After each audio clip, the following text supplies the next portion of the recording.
That's a lot of money. You asked a question, an explanation was given, and that's why it's there. So now what's your next question on the budget? Well, my question is, why am I not allowed to justify why I think you're wrong? Why are you so close? Why are you so close to my disagreement? Why wouldn't you consider the fact that maybe you do not have the right to tell a man what he wants to do with his property? Who gives you that right? Where does that right come from? It doesn't come from God. Excuse me. If you keep it up, you'll be asked to sit down or asked to be removed. You have questions about the budget, ask budget questions. Right. You are pontificating about your belief. That's your belief. Ask the question. You have a question about the budget, ask the question. Don't pontificate about your libertarian beliefs because that's what you believe.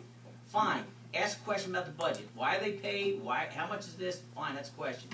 Your political philosophy is of no import to this budget here.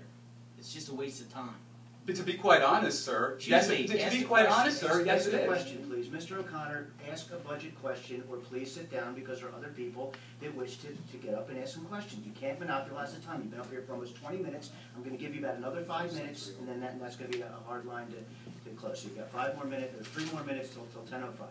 Then my question is, why do you disregard morality in the discussion of a budget? Because a budget is a moral issue. How can you tell me I don't have the right to that's my question is, why are you disregarding the moral aspect of a budget? That's my question.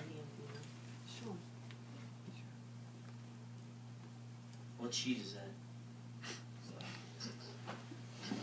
It's the sheet that's in your soul before you pass the budget, before you write it. It's the principles in your mind before you write down a number, before you write an increase, before you increase their taxes, their expenditures.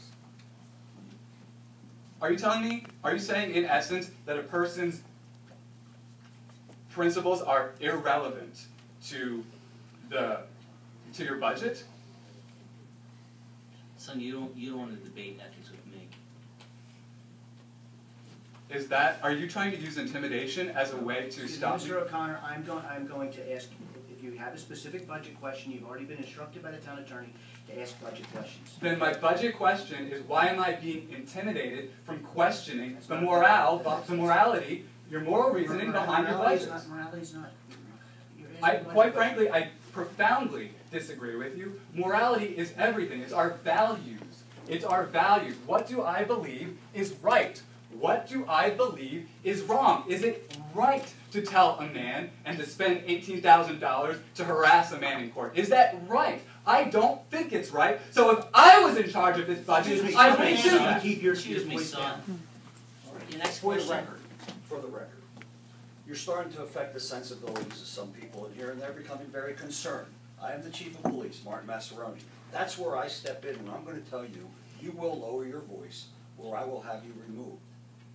Or I will have you removed by somebody's instructions. So do you understand what I'm saying? Yes, sir. To me, this is tumultuous behavior. That's in the state statute. Okay? Are we clear? Yes, and I apologize. Thank you. I do not mean to be tumultuous. Listen, just ask your questions during the budget hearing, sir. Please. Please.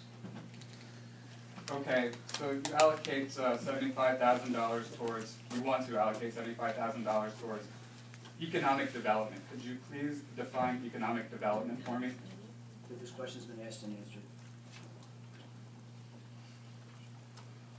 And you're coming up on about 1 more minute.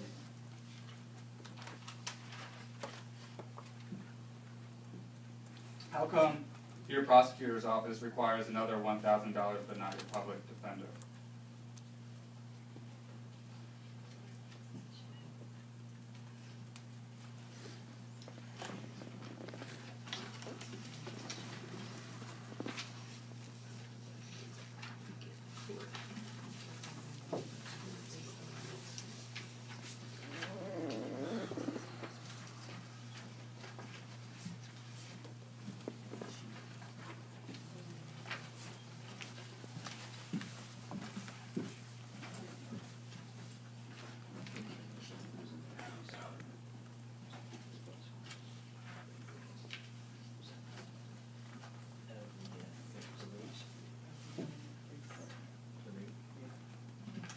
Because there was an increase in the rate payable to the prosecutor on a per session basis. Okay. Thank you. All right, thank you, Mr. O'Connor. Time's up. Thank you.